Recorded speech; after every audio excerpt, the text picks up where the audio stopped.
Directors వచ్చేస్తే film చూసే విధానమే మార్చుకోవాలి.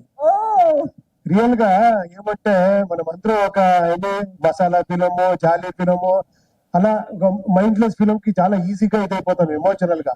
బట్ అంత ఎమోషనల్ పెట్టుకొని అన్ని కమర్షియల్ ఆస్పెక్ట్ పెట్టుకొని అలాంటి ఒక డిఫరెంట్ వరల్డ్ చూపించి అలాంటి ఒక సబ్జెక్ట్ ని ఫస్ట్ టైం తీసుకొని కన్విన్స్ చేసేది ఉంది కదా, అది అంత ఈజీ కాదు. Is really successful in that really. Super sir, super super, very very well sir. Thank you so much sir.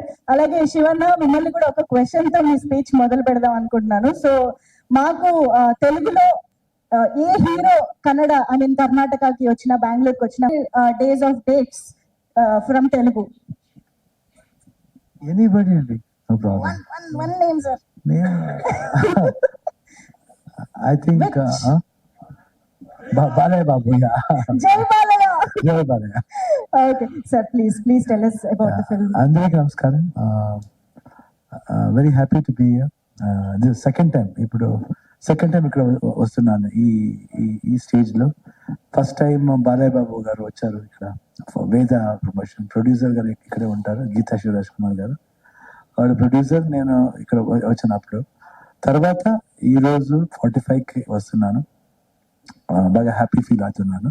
First time Arjun జనే గారు సబ్జెక్ట్ చెప్తే 4 to 5 minutes లో చెప్పేశారు. Entire script only 4 to 5 minutes లో కంప్లీట్ స్టోరీ జస్ట్ చెప్పేశారు. నా రోలు, పెద్ద గారు, రాజ్బిషేరి అన్ని రోలు ఒక్కొక్క ఇంపార్టెంట్ సీన్ లో పెట్టి ఇంటర్వల్ పాయింట్ తర్వాత క్లైమాక్స్ చెప్పేశారు. చాలా అట్రాక్ట్ అయింది. తర్వాత చెప్పారు, నేను ఇచ్చేసానన్నా ఎవరికైనా డైరెక్ట్ చేసింది, ఎందుకైతే అలా చేస్తారు, మీరు చేయండి, ఇంత బాగా చెప్పి ఎందుకు ఇంకొకటికి మీరు క్రెడిట్ ఇస్తున్నారు, మీరు చేయండి అని చెప్పాను. నేను చేయవచ్చా అన్నాను. 100% చేయవచ్చు, మీరు చేయండి. తర్వాత ఆ టైంలో డికేడి షోలో నేను అర్జున్ జయ గారు అన్ని జడ్జెస్ గా ఉంటాము. తర్వాత ఒక 10 days తర్వాత ఒక 2-3 scenes చేసి వచ్చాను animation. I was shocked. The way he designed the story, the way he told, the shots, everything. And afterwards, when the producer was fixed, Ramesh Reddy garu said, "You do the full film."